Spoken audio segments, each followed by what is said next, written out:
To you, President of China, you'll be gone and nobody will give you credit for anything. The passage of this bill, because this bill is a message to the Chinese government that we have clarity in our thinking and our understanding of this issue of the freedom of Tibet. But we do know that the Chinese government is, and we do know that they must get the message. Things have changed now. Get ready for that. His Holiness the Dalai Lama, with his message of knowledge and tradition and compassion and purity of soul and love. Taji delay. Taji delay. Again and again. Thank you all for your very warm welcome. Everyone I've spoken has said what an honor it is for us to be on this visit, to have the privilege of meeting with His Holiness the Dalai Lama earlier today. Yes, it is an honor, but for us it is truly a blessing. It is a blessing to see all of you, to say thank you to you. It has been said earlier that you're saying thank you to us, but we're saying thank you to you. Because you heard our colleagues talk about this legislation that was passed last week. We have been fighting this fight, all of us, for a long time. And in the spirituality of His Holiness, with the maneuvering inside the Congress, we've made progress. But it's different now with the passage of this bill, because this bill is a message to the Chinese government that we have clarity in our thinking and our understanding of this issue of the freedom of Tibet. And Mr. Meeks, who's the leader of our delegation and the leader of the Foreign Affairs Committee, was so masterful in not only the policy, but in the process of getting it passed in the most bipartisan way. Mr. Meeks, the ranking Democrat on the committee, was relentless in his persistence in getting the bill passed. With the right policy, again, with the biggest vote. And the author of the bill, Jim McGovern, well, he's just been there for us. I call him the patron saint of our Tibet policy in the Congress of the United States. Mr. McGovern mentioned our visit to Tibet a number of years ago. And when we went there, we saw for ourselves. They had spoken to you officially and all that. I want to talk to you personally for a moment. There was a visit of the current president of China to Washington, D.C.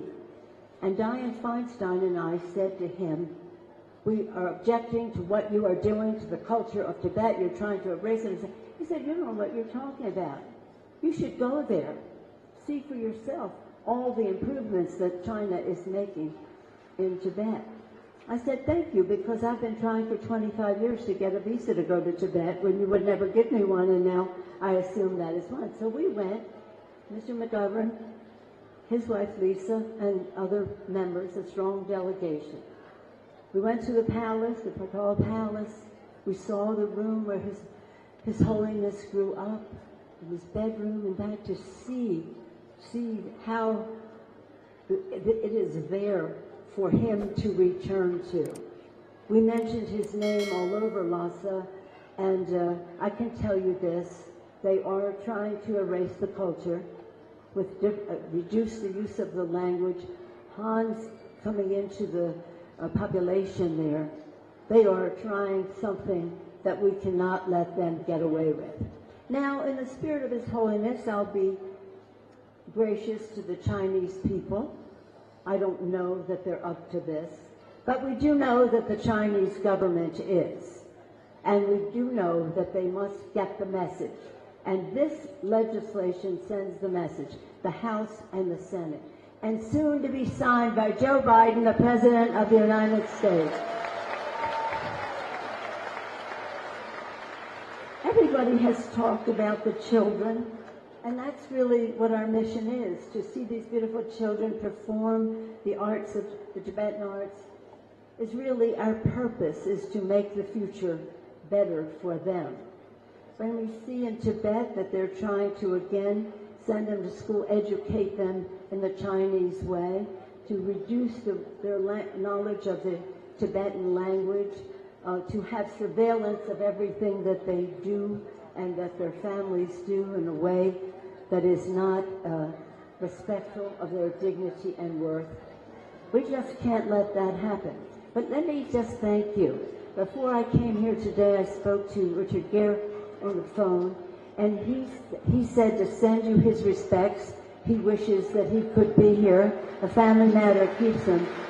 But Tibet has no better friend in the outside world, outside of government, than Richard Gere. And I mention him because it's about you. We are able, with our inside maneuvering, to get legislation on the move. We are able, with your outside mobilization, to get the votes to pass the bill. I know your power in this. When you call in, when you show your visibility, as you have done in the Congressman Malatakas, but in my district in San Francisco and in California, let's hear it for San Francisco and California, okay? We had many Tibetans there, very active, very active. But in any event, know that you made this bill pass possible. Your communication with the diaspora throughout the Tibetan diaspora throughout the world made all the difference. So thank you for making this bill the policy of the United States of America, which says to the Chinese government, things have changed now, get ready for that. And also understand this. His Holiness the Dalai Lama, with his message of knowledge and tradition and compassion and purity of soul and love, he will live a long time and his legacy will live forever. But to you, President of China, you'll be gone and nobody will give you credit for anything. So in that spirit now the Dalai Lama would not approve of my saying that. When I criticize the Chinese government, he says, let's pray for Nancy to rid her of her negative attitudes. But I hope he will indulge me today to say that change is on the way. As our colleagues have said, hope springs from faith, and the faith of the Tibetan people in the goodness of others is what is going to make all the difference. And then we can say freely in Lhasa and every other place, Tashi Dole. Thank you all very much.